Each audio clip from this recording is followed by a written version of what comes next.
Vous pensez que le méchant de Supergirl est le fils caché de Fantomas et la Vision? Ça tombe bien, nous aussi.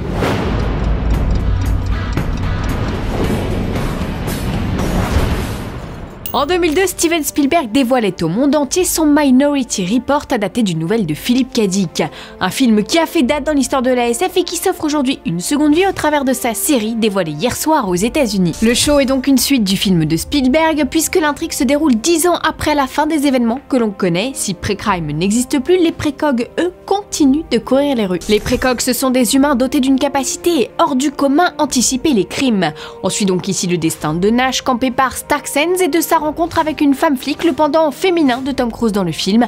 Ensemble, ils vont tenter de déjouer les visions du héros et retrouver son frère jumeau campé par Nick Zano. Alors première bonne nouvelle, vous n'êtes pas obligé d'avoir vu le film pour apprécier la série. On ne saurait que trop vous conseiller le Minority Report de Spielberg. Pour autant, le show vous offre un éclairage supplémentaire, une vision nouvelle et un peu moins sombre que l'univers dépeint dans le long métrage. D'ailleurs, c'est la première fois qu'un film de Steven Spielberg est adapté sur le petit écran et forcément, le metteur en scène a tenu à garder un œil sur le projet. Il tient donc ici la casquette de producteur et a très vite adoubé la série de Max Borenstein, auteur de Godzilla et des futurs Godzilla 2 et Skull Island. Les deux hommes se sont entendus sur une intrigue centrée sur l'humanisation des précogs et selon le showrunner de la série Kevin Falls, c'est cet aspect-là qui apparaissait déjà en filigrane à la fin du film qui aurait séduit Spielberg. Puis ce dernier s'est investi davantage, faisant régulièrement des suggestions sur le scénario et des propositions artistiques. Au micro de nos confrères de Télérama, les comédiens ont même confié qu'il avait donné accès à ses archives personnelles pour les accessoires et à ses moyens techniques pour les effets spéciaux. De quoi rendre le projet très alléchant sur le papier, et pourtant les premières critiques ne sont pas dithyrambiques outre-Atlantique. Alors est-ce que l'adaptation sur petit écran d'un chef-d'œuvre de la SF parviendra à convaincre le public? Minority Report fera-t-il mieux ou moins bien que Limitless, autre adaptation de film en série qui démarre ce soir sur CBS? Eh bien, seul l'avenir nous le dira. Ou des précogs. Mais là, j'en vois pas.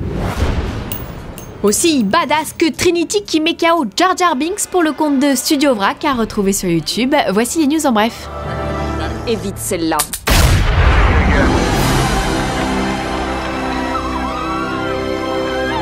Reconnaissez-vous ce monsieur? Eh bien, il s'agit d'Henry Thomas.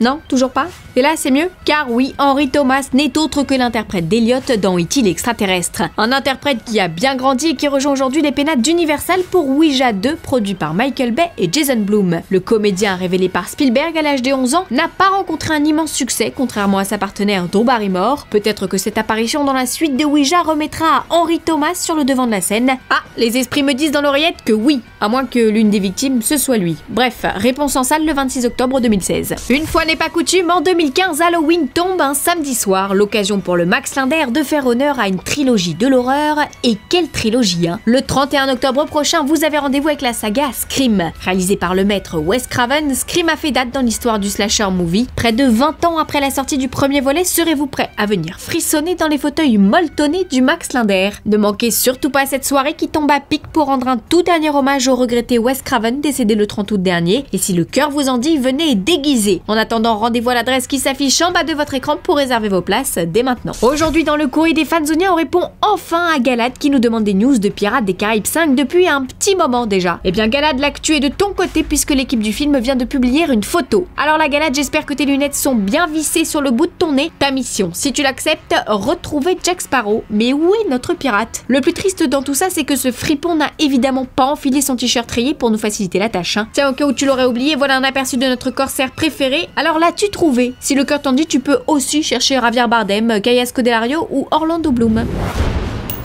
Fanzone, c'est fini pour aujourd'hui, mais vous pouvez nous retrouver sur YouTube en vous abonnant à la chaîne Fanzone et à la chaîne Allociné.